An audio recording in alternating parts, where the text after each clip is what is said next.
Okay, so the Tesup Tower of Terror. We're back with the rebuild or remodification or the modification and ideas and suggestions from everybody around the world. So we knew the first model didn't work. It took 35 miles an hour wind just to get it to spin up there at 30 feet above the house. So that we know doesn't work. So we're going with removing a blade and putting the second blade.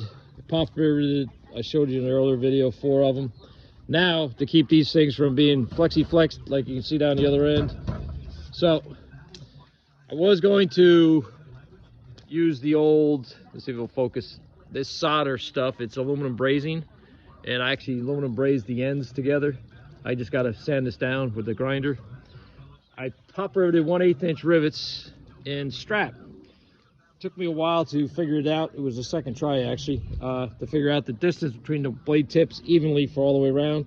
16 inches, looks like it worked perfect. So I went with 16 inches, and that's my butt joint right there. So I did the top and bottom of the strap on the bench, and then caught the sides. So this stuff is supposed to have a pretty good tensile strength. I've used it before. Actually, that generator block had, a guy gave it to me for free. 5K generator.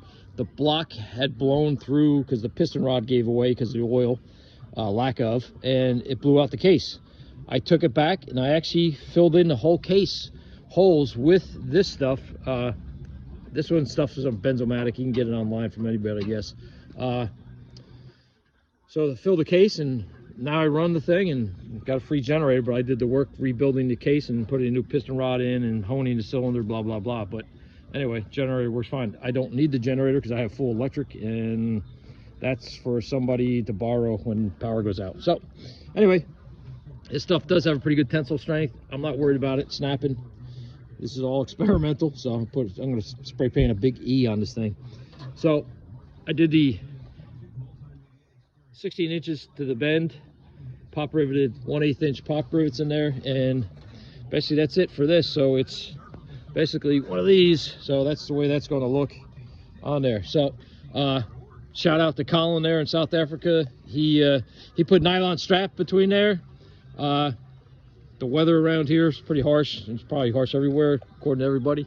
So I didn't want to put nylon. I figured I'll do aluminum. I was originally going to braze these on here with this aluminum brazing, and then I said, you know what, I'd have to clean the aluminum like this and get it clean, blah blah blah. So I said, you know what, let's think smarter, not harder, and let's work a little easier. So I figured out 16 inches and pop riveted, and it works pretty good.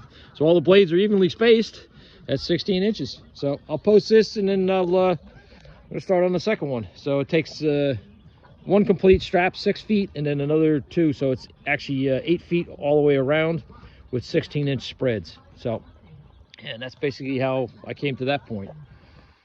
All right, that's it for now, and let me get the other one going.